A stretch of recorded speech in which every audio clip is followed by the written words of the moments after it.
배우고 이루는 스스로 캠프, 베이스 캠프.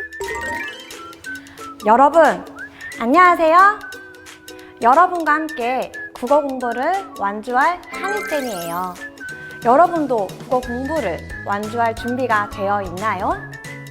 오늘도 선생님과 함께 신나게 달려볼까요? 오늘 우리가 공부할 내용은 공감하며 대화하기와 의미의 공유 과정으로서의 듣기 말하기입니다. 여러분, 화면에 보이는 만화가 보이나요? 이 대화가 조금 어색하지 않나요? 이 두 학생의 대화의 문제점은 무엇인 것 같나요? 우리 이번 수업을 통해서 다른 사람과 대화할 때 공감하며 대화하는 것이 무엇인지와 공감하며 대화하는 방법, 의미 공유 과정으로서의 듣기 말하기가 무엇인지 공부해 볼게요. 지금부터 선생님과 함께 달려가 볼까요? 핵심 콕콕! 공감하며 대화하기에 대해 알아봅시다. 일단 공감하며 대화하기가 무엇일까요?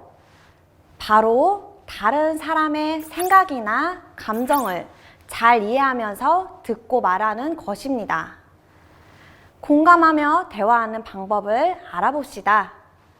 첫 번째는 상대방의 말을 듣고 그것을 요약, 정리하며 대화를 이어나갑니다.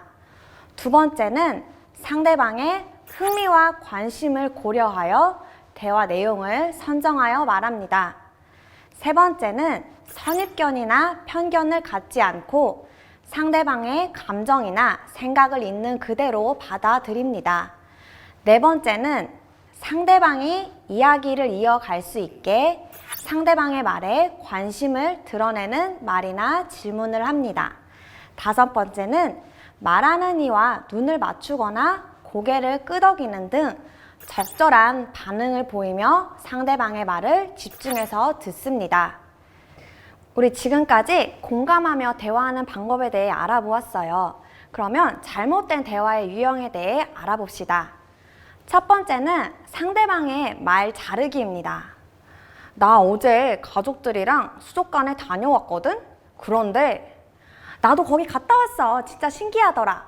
이렇게 말하는 게 말 자르기에 해당이 돼요. 두 번째는 성의 없이 답하기입니다. 유진아, 반장된 거 정말 축하해. 앞으로 잘해줄 거라고 믿어. 응. 이렇게 말하는 게 성의 없이 말하는 것이라고 할 수 있어요. 세 번째는 상대방 말 안 듣기입니다. 이따 방과 후 학교 농구반 수업 있으니까 강당으로 와. 뭘 한다고? 이렇게 말하는 게 말 안 듣기입니다. 네 번째는 상대방 비난하기입니다. 준호가 나보고 성적 안 좋다고 놀렸어. 진짜 짜증나. 라고 했을 때 그러게 성적이 그게 뭐니? 그러니까 놀림을 받지? 라고 말하는 것을 비난하기라고 할 수 있습니다. 공감하며 대화하기의 효과를 알아봅시다. 첫 번째, 상대방의 처지를 잘 이해할 수 있습니다. 상대방의 처지란 상대방이 놓여있는 환경을 일컫습니다. 두 번째, 대화하는 상대방과 원만한 관계를 유지할 수 있습니다. 세 번째, 잘못된 대화로 인해 발생하는 불필요한 갈등을 방지할 수 있습니다. 네 번째, 상대방과 협력적인 소통을 통해 고민의 실마리를 찾을 수 있습니다. 의미 공유 과정으로서의 듣기 말하기를 알아봅시다. 의미 공유 과정으로서의 듣기 말하기란 말하는 이와 듣는 이가 함께 의미를 만들어가는 과정을 말합니다. 첫 번째로 말하는 이와 듣는 이가 상대방과 의미를 구성하는 과정에서 서로의 지식, 정보, 의견, 감정 등을 주고받을 뿐만 아니라 서로 관계를 형성하고 유지하며 발전시켜 나갈 수 있습니다. 두 번째, 의미 있고 즐겁게 의사소통을 하려면 듣기 말하기 활동에 협력적으로 참여해야 합니다. 의미를 공유하며 듣고 말할 때 고려할 요소. 우리 지금까지 의미 공유 과정으로서의 듣기 말하기에 대해서 배워봤습니다. 그러면 어떠한 요소들을 고려해야 할지 한번 살펴보도록 할게요. 첫 번째, 대화 상황입니다. 대화가 이루어지는 상황을 고려해야 합니다. 예를 들어 병원에 입원한 친구에게 문병을 간 상황이라면 어떤 말을 해야 될지 잘 알죠? 네, 위로의 말을 해주어야 합니다. 이렇게 어떠한 대화 상황인지 잘 생각을 해주세요. 두 번째, 대화의 목적과 의도입니다. 대화하는 목적과 나와 상대방의 의도를 고려해야 합니다. 예를 들어 반장 선거에서 떨어져 속상해하는 친구를 위로해주는 상황에서 어떤 말을 해줘야 될지 잘 알고 있죠? 세 번째, 상대방의 처지입니다. 상대방이 처한 상황과 상대방의 감정을 고려해야 합니다. 예를 들어 갑자기 전학을 가게 되어 슬퍼하는 친구의 마음을 고려하면서 위로의 말을 해 주어야겠지요. 네 번째, 상대방의 배경 지식입니다. 상대방이 어느 정도의 배경 지식을 가지고 있는지 우리는 고려를 해야 합니다. 예를 들어 과학실이 3층에 있다는 사실을 모르고 있는 전학생에게는 배경 지식을 고려하여서 먼저 3층에 있다는 정보를 제공해 주어야 합니다. 다섯 번째, 상대방의 지식 수준입니다. 상대방의 지식 수준을 고려해서 말을 해야 하는데, 예를 들어 나이가 어린 사촌 동생과 대화를 할 때는 상대방의 지식 수준을 고려하여 같은 말이라도 쉽게 설명을 해 주어야 합니다. 여섯 번째, 상대방과의 관계입니다. 대화를 하는 상대방과 나의 관계를 고려해야 합니다. 예를 들어서 친밀하지 않은 관계에서는 지나치게 사적인 이야기는 가급적 하지 않아야 합니다. 의미를 공유하는 대화의 평가 기준을 알아봅시다. 첫 번째는 각자의 역할에 맞게 대화했는가입니다. 두 번째는 상대방이 말하는 의도를 파악하였는가입니다. 세 번째는 상대방이 말하는 의도에 맞게 적절히 반응하였는가입니다.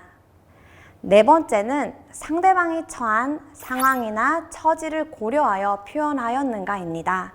이 네 가지 기준에 따라서 우리가 알맞게 대화를 했는지 살펴볼 수 있습니다.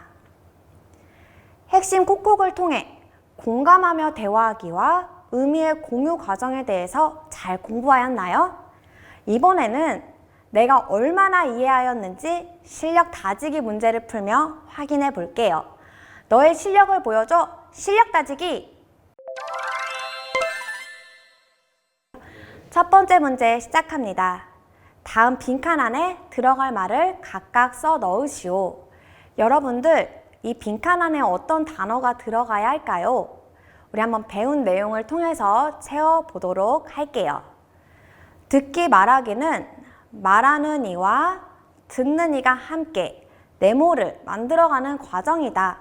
어떤 말이 들어가야 할까요? 네, 여러분이 잘 기억하고 있네요. 의미입니다. 대화를 나눌 때 상대방의 생각이나 감정의 깊이 네모하면서 적절하게 반응한다면 어떤 단어가 들어가야 할까요? 네, 여러분이 오늘 배운 내용을 잘 기억하고 있네요. 공감이 들어가야 합니다. 다음 문제 주세요. 공감하며 대화하기의 방법으로 적절하지 않은 것은? 여러분, 오늘 배운 내용을 바탕으로 한번 문제를 풀어보도록 할게요. 1번, 상대방의 말에 관심을 드러내는 말이나 질문을 한다. 어떤가요? 네, 맞는 선지네요. 2번, 적절한 몸짓이나 표정으로 상대방의 말에 집중하고 있음을 보여준다. 우리 핵심 단어가 무엇이 있나요? 집중이 있죠? 그러므로 2번 선지도 맞습니다. 3번, 내 말은 라는 말이구나 와 같은 표현으로 상대방의 말을 요약, 정리한다. 어떤 단어가 핵심 단어인가요? 네, 요약과 정리가 핵심 단어입니다. 그러므로 3번 선지도 답이 맞습니다. 4번, 그래서? 정말? 과 같은 말로 상대방의 이야기를 이어가도록 돕습니다. 이것도 맞는 선지죠? 그러므로 답은 5번입니다. 한번 왜 틀렸는지 확인을 해볼게요. 상대방이 스스로 문제를 해결하기보다는 직접 해결해주기 위해 노력해야 한다. 이것은 오늘 우리가 배운 내용과 정말 다른 내용인 것 잘 알고 있죠? 직접 해결이 아니라 스스로 해결할 수 있도록 도와주는 것이 공감하며 말하기입니다. 우리 처음 해봤던 만화 기억하고 있나요? 여기서 이 친구들의 대화는 무엇이 잘못된 것인지 이 수업을 들은 친구들은 아시겠죠? 무엇이 잘못되었는지 댓글로 달아보아요. 오늘도 선생님과 열심히 달려준 여러분들 고생했어요. 나머지 실력 따지기 문제를 풀면서 연습해보고 오늘 공부를 마무리해보도록 해요. 다음 시간에 또 만나요. 안녕! 배우고 이루는 스스로 캠프, 베이스 캠프.